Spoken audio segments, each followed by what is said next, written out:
Homemade ice cream sounds like a name of one of the Booker's batches. That would be a good Booker's batch. All right. There we go. All And with right. that, we've got our opening. I like it when a plan comes together.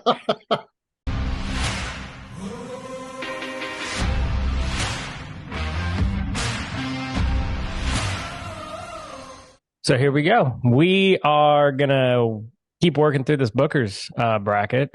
Unfortunately, I will say it ahead of time, we're down the most important member, but PhD papers are required, and she has to do, I don't know, like a 25-page paper in 7 days. I can barely spell my name, so I'm impressed, and we're going to give her the day off, but we'll bring her back in for the finals. By now you've seen those first few videos and you saw like we pretty much agreed all the time. So if it gets super sketchy, I do have permission to call her down. She'll try off camera because her standard of what she should look like and our standard of what you get are two very different things. Right. And so, yeah, we'll let you know, like bring in the boss if we need it. But yeah, we're just going to keep going through this. So this first matchup is 2022-03, which is Kentucky Tea Batch versus, thank you to Ed Sturger here, an international batch. So one of those few times we get to drink something you ain't ever going to find. That's right, which is a 2015-02 released international. So, all right. I did find an international batch last year in That's true. some bar in Spain. It's up there somewhere. I helped talk Ed into buying the international batch, so I think yes, you did. Yes, I almost bought it in Kentucky, but thanks to another one of our Patreons, Mr. Bernthal, he scored a fabulous deal for me and was able to save me about $120. So having tried an international, I love them because they are so off profile. Like I feel like what they do is they're just like, hey, this is what Booker should taste like. Keep it in America. Overseas, they're not going to get a bunch of Bookers, so we'll just send it over there. Because on the nose on the international, I get just like cocoa powder, which I've never gotten on a Booker's. Yeah, on the first one, I get a little bit of nuttiness, a little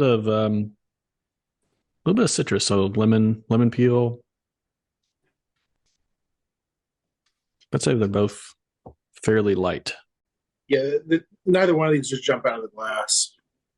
Mm-hmm. Not on the. I mean, I think I agree with TJ. I get like it's almost like espresso and coffee on that international. Say the international drinks light, like it. So I feel like the tea batch is aptly named because it feels like drinking like a spiced lemon tea. There's a couple floral notes, very sweet, some honey in there, like not a sweet tea, like a true like steeped tea. You know, now that the nose is opened up a little bit on is this Granny's batch? Kentucky Tea Batch. Kentucky tea. Sorry, jeez. Tea. Getting a little bit of like a butterscotch note. Yeah. I can see that. But there's not much to the finish on it. It kind of like just disappears on you. I really like the palate though. That's a nice texture. It's nice and let's say a creaminess in that initially in the palate on it. Yeah, creaminess is a good word for it. And it's like it's not that it doesn't hit you right away, but it's like it if you just let it sit, it's just like that warming sensation comes back to you about 5-10 seconds later. It's like a slow rising pepper spice. Kind of like I guess it kind of reminds you of like a cayenne, because that's something that continues to build as you consume it. Definitely getting the spice for that one. Yeah. I get that tea finish, like you said, like fresh brewed tea. Yeah. Is it a little drying on the palate? Mm. Well, I would say a little, not a ton. It definitely helps to just like kill the finish. But then because it's high proof, like all the flavor goes away, but then you just get the tingling in the jawline. And you're just like, okay, I drank something, but I have no flavor anymore. So I don't know. I like the waves, to be honest. Like it was like that creamy nuttiness to start. And then it kind of goes to some of those tea notes, which to me, you get a little bit of that citrus, but also just like of course I drink coffee and tea regularly. That's my go-to. So I like that just like light bitterness. And that's kind of what you get at the back of the palate. And then the finish is one that's lasting. Like you could just sit here with this single glass for, 30 minutes to an hour and be happy because of that. It's going to be a slow sipper with that tingling sensation that really kind of coats the outer part of the tongue. I know we did a random spin the wheel for the matchup, but these two are both just irregular off-profile bookers. Yeah. Yeah, because the International, I agree, is just like a chocolate espresso mocha. And then on the finish, you get some oak, but completely off profile for a Booker's. I think I have my winner. If this were soccer, I'd say we have a tie 0-0. I could go, yeah, I could see that. No. Yeah. It's a battle of defenses. All right. So Chuck, you got yours. I got mine. Want me to start it and then we'll go to the Eds and then Chuck can bring us home. Feel like?